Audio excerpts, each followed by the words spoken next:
Thinking about leaving your soul-sucking 9-to-5 job? One of the biggest struggles I see people, especially as women, face is the idea of having that safety net, that enticing perks and benefits, and listening to that head trash of what will people think if I leave. I totally get it, and I've been where you are. That's why I created a free guide to help you if you're thinking about putting in that notice. It's called Unlocking Your Exit Plan. Discover 5 things you need to do before leaving your 9-to-5. This guide is filled with worksheets and steps, so you will have hand-holding along the way. You can download your copy in the link in the show notes, and again, it's totally free. Now back to today's episode. Hey there, let's face it, today's internet world is so saturated and everyone is fighting for that number one spot to be visible. It is no longer about running ads and having thousands of people on your email list. It is about building relationships and networking with others to grow your business and become visible. Hi, my name is Candace. I'm a podcast launch strategist and I help service-based business owners develop and deliver their message to the world by using platforms like podcasting and bringing valuable content to those who need to hear what they have to say. Welcome to the Hello C.S. Dorsey Podcast. Welcome back to another episode of the Hello C.S. Dorsey Podcast. I have Emile today on the show. How are you doing today? I'm doing awesome. And yourself, Candace? I'm doing well. Thank you for asking. So tell everyone who you are and what you do. So I am an inner critic coach. So basically what I do is I help people that want to step into the entrepreneurial world or the business space actually take this action steps to do that by overcoming the inner critic inside of them that's actually holding them back through fear, worry, or self-doubt. Through my experiences in life and starting my own businesses, this was actually the biggest thing that came up for me that held me back. And when I actually discovered a 5-step process on how to actually overcome this inner critic, I knew I needed to share it with the world, especially entrepreneurs or new business owners. And that's basically how I made my business. Well, I can't wait to dive in because every last one of us, whether you are in this entrepreneurial world or if you are working a 9-to-5 or just in life in general, we all have that inner critic in us to keep telling us, that we're not good enough. We shouldn't be doing this. Who are we? So I can't wait to dive in because that's the number one thing that stops us all the time. So this is going to be a really fun episode. So let's talk about the inspiration behind starting your business and what was that like for you? Starting my business, actually, it was extremely unexpected. I always wanted to become an entrepreneur. I always had another voice inside of me that told me that I was just going to be a leader and helping other people. But I never knew when my journey would start. So becoming an entrepreneur, what actually happened was I went overseas for actually, the biggest dream I ever had was to work on a tropical island, to live and stay on a tropical island. And when I turned 23, that dream finally became a reality when a friend of mine reached out over Facebook asking me, am I interested to, go work overseas? And I told her I'm very interested. So I did that for a few months, and then I had to come back to South Africa with the intention to actually come to the US to go work in the US for a little bit. So I applied for that. But the process took a while. It took a few months before I actually heard back from the embassy. And in that time, I started my first business. Back then, I had an electrical business. And I started that business just to start getting an income rolling. And then a month after I started the business, the US Embassy called me and told me that, listen, your application to come over is approved. Am I still interested? And I remember I was on a client's group and I told them, no, actually, I love what I'm doing at the moment. I do not want to come over. And that's where my entrepreneurial journey started. And then as I got more into electrical business and I started connecting with other entrepreneurs, I always had this amazing love for personal development, especially when it comes to mindset and the inner critic. And about a year after that, I actually discovered that coaches actually existed. And I started doing a lot of research in that field. And that is where I am at the moment. It's just I got into the coaching industry, but that's how my journey as an entrepreneur ultimately started. Awesome. So I'm probably jumping a little ahead, but when you started your business in the coaching space, did you ever feel like it's saturated? Like, do you ever feel like there's so many coaches out there, and how am I going to fit how am I going to stand out in this essentially this big red blue ocean that I will call it? How was it, what was that like for you, like trying to stand out in this big red ocean? When I came into, it's a brilliant question. Thank you for asking that. But when I came into the coaching industry, that was my biggest concern, was that the industry is extremely saturated. Luckily, what I did to actually overcome that, at that time, I had a marketing coach to help me get my business out there and to start attracting clients. And he actually taught me something very interesting. And he told me that he doesn't believe that saturation actually existed. And this is very against social norm. And I asked him, well, how's that? Like, it's clearly there that the industry is saturated. And he told me, no, it's because every coach has something special towards on them. And most people actually do it for the money. They do it for the income. They're not really doing it to help people. And what you need to do is you need to find who you truly want to help, and you need to do it in your own space, in the way that only you can do it, where no one else can steal what you have to offer, because it comes from a very secret place. It basically comes from your heart. And when I started looking at it in that perspective, I actually saw that, yeah, I am a mindset coach, and there are many mindset coaches out there. But the way I help my clients and the way I do my coaching calls is extremely unique, and no one can really take that away from me. So I'm operating out of a space where there is only one person who can do it like I do it, and that is me. And that's basically how I overcome the feeling of the market is extremely saturated, and not focusing on what everybody else is doing, but just focusing on what can I do, what value can I provide to people, and what is the best way I can bring that into the market space so it helps those who really it needs to speak to, and not trying to help everybody out there. I feel that's very important. That's really good. I have taken notes because it's really good that you mentioned that, because it's becoming a well-known industry as being a coach. And oftentimes I'm like, I don't call myself a coach. It's too saturated. But you're right. You have to think about, like, how can I be me and deliver the best results for my clients and stay in my lane. And I think that's very important for a lot of us to think about. And not only for coaching, it's just for all the rest of the industries. We have course creators, a lot of course creators out there, social media specialists. So I'm really happy that you brought that up. And I really hope that everyone out there that's listening, that take that to heart and understand that we have our own unique abilities. That is it's so true what you just say there. And yeah, for the listeners out there, it's something to really focus on. That's a big tip, to say that how can you do it out of your own space and not compare yourself to other people, because comparison ultimately will lead to failure, because you will not be able to do it how the other people do it out there, because they do it in their own unique space. And you need to find your own lane on how to actually do it. Yes, I agree. I love it so much. So can you remember a time in your business or starting out where you had a hello moment? Yes, I'm actually going to say when my business actually first started, where I had like one of the biggest hello moments out there. Well, there's plenty of them, but I'm gonna list this one actually. It was about 6 months after I started my business, and when a new coach generally starts, it takes quite a while to get traction, as you would also know. It's not something that's just instantly it starts providing a lot of income.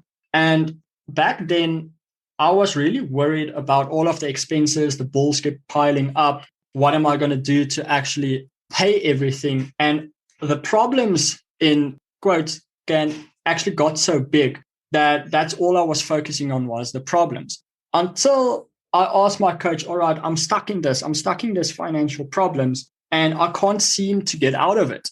And he actually asked me a very question which gave me a brand new reality. And till this day, it's one of the biggest breakthroughs that I've had in my life. And he asked me, what is the blessing that problem is giving you? And I froze for a minute and I told him, it's a problem.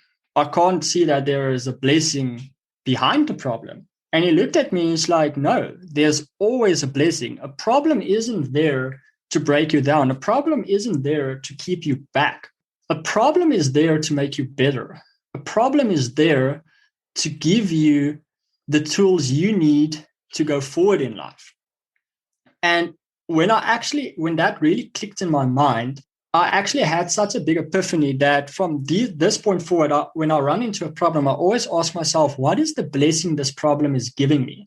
And when you really start focusing on the blessing, you will find a blessing, and the problem will seem to just like fade away. It will start vanishing. It's still there, but now you're not focused on it anymore. You're actually focused on what is it giving you, and that will ultimately give you the solution to that problem. And you'll actually find that problems are actually so huge blessings in disguise. And that is one of the biggest epiphanies out of the 3 biggest epiphanies I've ever had in my life, especially in my career, in my entrepreneurial career. I love it so much. I really like that because when we have issues or when we have problems, we're like focused so much on the problem that we don't see the blessing behind it. And it's so funny you mentioned that. I was driving one day and I'm like, all the stuff that, that I get frustrated with and everything. I'm like, okay, Candace, what's the blessing behind this? Think about that. But it's so hard because you're in it and you bog down with, these, like you said, the bills is piling up and these issues is coming and you can't see out of that. And for you to be able to see out of that and kind of, come to reality and say, okay, what's the blessing behind this? I think that is really good because it takes a very long time to get to that mindset. Yeah, that's very true. And most people almost never get into that mindset because it's so funny that we as people, we are so drawn to negativity and always drawn to the problem of things. And I really believe that comes from when, thousands of years ago, when people really had to survive, that you need to overcome the problems. Your mind is so focused on psychological fear and not actually really based fears, like physical fears out there. Your mind will create a fear and it will fixate on that fear. And because the fear is there and it's so real for you in that moment, it just takes away everything that, it's actually there to serve you and it's not actually there to break you down and hold you back. Yes, I agree so much. This is awesome. Hey there. Are you looking to start a podcast without the tech overwhelm? Let me guess, you probably searched on Google and YouTube on how to get started, but the instructions and video left you feeling like, huh? Well, look no further because I have a free guide on how to jumpstart your podcast without the complex tech talk. Head on over to hellocsdorsey.com/JSP. Again, it's hellocsdorsey.com/JSP. In this free guide, you will get a get started questionnaire, a list of resources, an outline for your show notes, a plan your podcast calendar, a schedule for your episodes, and a podcast checklist. Head on over to hellocsdorsey.com/JSP and download it now. I cannot wait to listen to your first episode. So let's talk about how to overcome the little voice in your head that is holding you back. Oh, I am so excited about that because that little voice, as you know, every single person on this planet has that voice in their head. I've never met anybody that does not have that voice in their head. And yeah, I'm really excited about just jumping in to see what can we actually do to overcome that little voice in your head. Awesome. Go for it. Awesome. So when it comes to the little voice in your head, I would say it's really important to just at first become extremely aware of what that voice is actually telling you. And you'll find that that voice uses two main things in your life that actually hold you trapped. And I have a saying that say, if you control these two areas of your life, you control every single area of your life ultimately. And that is the thoughts you have on a daily basis and the phrases you say to yourself. Those two things ultimately make up your reality, the way you perceive the world. If you can take control of your thoughts and you can take control of your phrases, you will take control of your life. And I actually have a method that I use, which I call the Lika method. It's a 5-step process. But in this process, what we basically do is I make you aware of two voices in your head. So I do not say that you only have one voice. You actually have two voices to me. And it's been thoroughly proven in my life and every single person that I've helped through. And that is you have an inner villain, which is your inner critic, the one that tells you you're not good enough, you don't have the skills, you'll never be successful because you don't have the background, that little voice. And then you have your inner hero, the voice inside of you that like whispers to you, and it tells you exactly what you know you need to go do. It speaks to you through your heart. And this voice is ultimately, I say, the realest version of you. Also, for me, is this voice is directly in contact with God, that it knows just what you need to do. Although this voice almost never makes sense when it speaks to you, because it will tell you to do things that has basically no logic attached to it. But when you follow it, it always works out. So it's just becoming very aware of those two parts that's in you and that they are constantly battling each other. And who do you feed on a daily basis? Who do you support on a daily basis, which ultimately at the end of the day wins and which ultimately at the end of the day controls your life and the outcomes you get? That's a good question. Oftentimes, it's the inner villain. Oftentimes, yeah. Most of the time. I feel it's really the reason why it's the inner villain is because we are taught in society to focus more on the problem and the negative side of things rather than focusing on the solution and the positive side of things. I mean, when you go back to when we were in school, when you did something right or you got good marks for one of your subjects in school, for instance, you will get appraisal from your parents or your teachers, but it will be very short. They will say, well done, this, that, maybe you go out for dinner, maybe you get a bit of extra pocket money or whatever. But when you do something wrong, it's like people constantly nail that into you. It takes weeks before people let that go. And I feel it's just that society focuses so much on the negative side of things rather than on the positive side of things. And that is why your villain is in 95% the voice that's in control of your life. And your hero is this voice that gets shoved back because the older you get, people will tell you that you cannot, dreams are just dreams. It will always be a dream. You'll never be able to make it a reality. And that is the reality of life. You just need to accept it, which in my opinion is not the truth at all. It's the furthest part from the truth. But that's for my personal why I believe your inner villain is always in control of your life. That is it's so interesting that you bring that up because it's like it's handed down generation after generation after generation. Because what happens is you have your parents and then your parents' parents before you that may have had dreams and want to do things, and then somebody may have told them, elaborated on the negative so much to just say you need to get into, you need to get your mind back into reality. That's not doable or accomplishable, or, you can't accomplish that. And then you turn that on, we turn that dream that we have and we turn it off and we bury it. And then it happens again to the next generation. And then the parents telling the same things to the kid. And then it happens. Now it's changed a lot now, which is very interesting. Times have definitely changed, but it could really become a serious domino effect because that inner voice can often be someone that as well. Like it could be maybe your parent or maybe your father, or, somebody may have said something that you still holding on to that. And then that voice that person said, that one little thing can grow and become this thing that's now a part of you. That is so true what you said there. And I'm actually so happy that you brought this up, because I always tell people, always, every single person that I have, that I coach, or that comes to me for advice or whatever, is I always tell them, your inner villain is not who you are. It is not you. It has been taught to you. And so far, I have never met any person out there who can prove me wrong. They say that thought or that phrase, and I'm telling myself that I'm not good enough, nobody likes me, I'll never be able to make a success out of my life.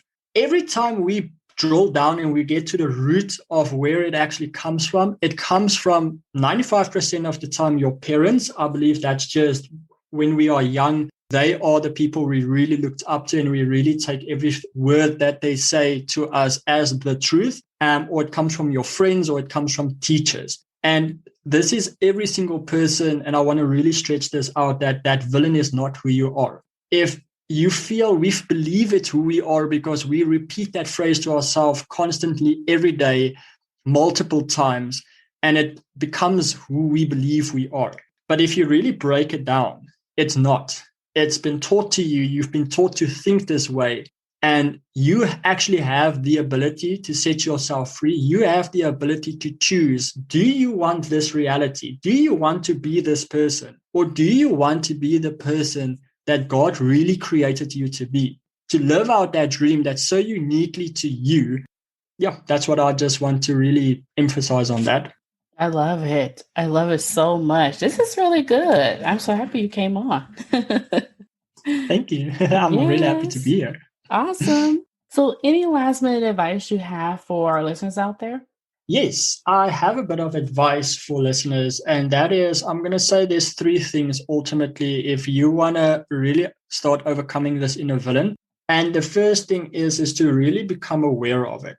So what I mean by aware of it, again, just focus on those 2 things. Focus on the thoughts you have on a daily basis and the phrases you physically say to yourself, and write them down. Do not take them lightly. Do not just push them away, because you'll actually find when you start writing all of the thoughts and phrases down that there is approximately between 4 to 7 thoughts and phrases combined that keeps you trapped in that life. If you can find those phrases and thoughts, you really have the ability to really start changing them. And that brings us to the next step, is to actually just go and sit and on a logical basis ask yourself truly, is this true or is this not true? Is there any evidence that supports that when that voice tells me I want to open up a business, that I will fail in that business? Do you have any evidence to physically support that thought? And you'll always find that there's no evidence, because it's all in the future or it plays out in the past. It's never in the now. So if there's no evidence to support that thought, then obviously it's an illogical thought and it should be thrown away. And then the third step is to ask yourself, what emotion does this thought give me? What feeling does this thought give me? Because the feeling is ultimately what moves you into action. So if you can find the feeling behind the thought and you can change that feeling to say, all right, maybe it uses anxiety against me, maybe worry, maybe sadness, whatever feeling is behind that comes up for you, you really want to be aware of that, because the feeling is ultimately, if you have a thought and a feeling combined, that is how your subconscious mind is actually programmed and how it actually takes in information.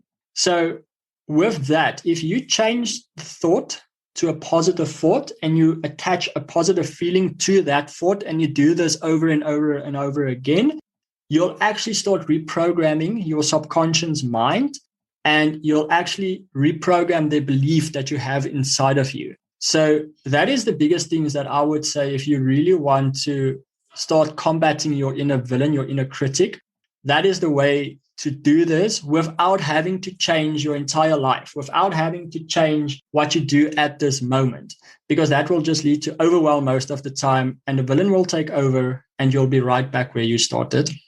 Awesome. This is really good. This is awesome. I have my little notes here. So where can everyone find you? Most people can find me on Facebook, so they can search for my personal profile, which is Emile Matthee. But a place where I would really encourage people to go is my private Facebook group, which is called Become Your Own Hero. And the reason why I say that is because in that group, we have weekly training sessions on how to actually overcome this inner critic. And I give a few tips and things that people can practice out. And yeah, so my Facebook group is probably the best way to find me. Awesome. We'll definitely link that up in the show notes so everyone can click the link and ask to join. This is really amazing. So thank you, Emile, for coming on today. Thank you very much for having me here. It is just really amazing just to serve your audience and just to add value to people. Yes, thank you so much. Did you like today's episode? I hope you did. Join me next week for more valuable bombs, tips, and tricks on how to grow your business by taking action. If you like this podcast, subscribe and leave us a review, or take a snapshot of this episode and tag me on Instagram at csdorsey_hello. We would love to hear from you.